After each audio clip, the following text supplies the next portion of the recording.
Greetings! I'm Teek the Survivor, and today we're going to check out what's coming up for horror movies in 2013. First up on the list is Texas Chainsaw 3D. Not really coming up since it opened a few weeks ago, Texas Chainsaw 3D wasted no time setting the bar low for the rest of the year. I mean, come on. Putting 3D right in the title? The only movies that do that are the ones actively trying to be bad. Speaking of which... welcome to the Terror Dome! I really want to give this one a chance. I like parodies. I like found footage movies. I even like Marlon Wayans, and the trailer for this looks like it might not entirely suck, but its 7% rating on Rotten Tomatoes isn't exactly filling me with confidence, so I'll probably just wait for someone else to buy it on DVD. In the meantime though, finally we get to a movie that might actually be scary. Guillermo del Toro's Mama. When a couple of orphaned girls are found in the woods, attempts to re-civilize them are complicated by a terrifying, unknown entity called Mama. I'm excited for this one, but if you're looking for something with a bit more action, you might want to consider Hansel and Gretel, Witch Hunters. In this movie, a Marvel superhero and a Bond girl hunt a covenant of witches led by a Marvel superhero who was also a Bond girl, and do so in a brutally tongue-in-cheek way. If this trailer is any indication, it looks like this movie is trying to get as close as it can to parody territory without going over the line. Of course, if you really want a good laugh, you should probably see... John dies at the end. Spoilers! Okay, this looks like a good time. From what I can tell from the trailer, it's about a couple of dudes tripping out on magic soy sauce that takes them on an interdimensional journey to save the universe. It also has a monster made of meat, so that's a thing. Speaking of off-kilter movies, February rolls around with Warm Bodies.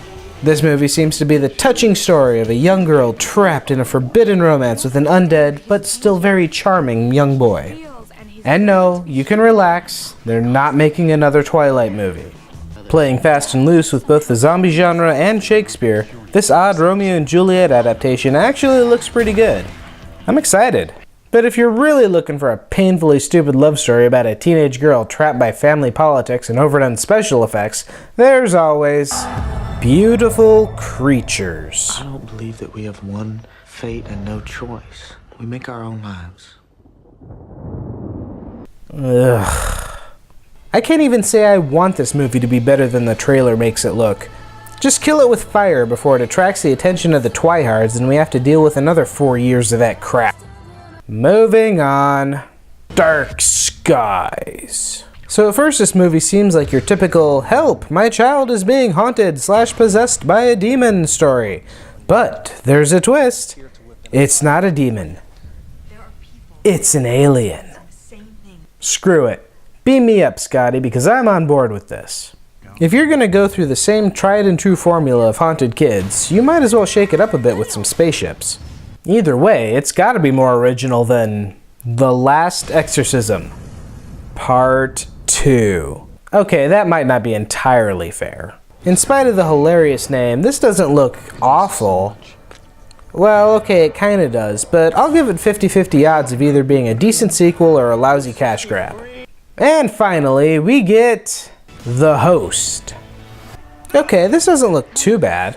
Aliens have taken over and it looks like they've got this kind of Matrix thing going on. This might be... Nope, nuh-uh, I'm out. Next. There's nothing next?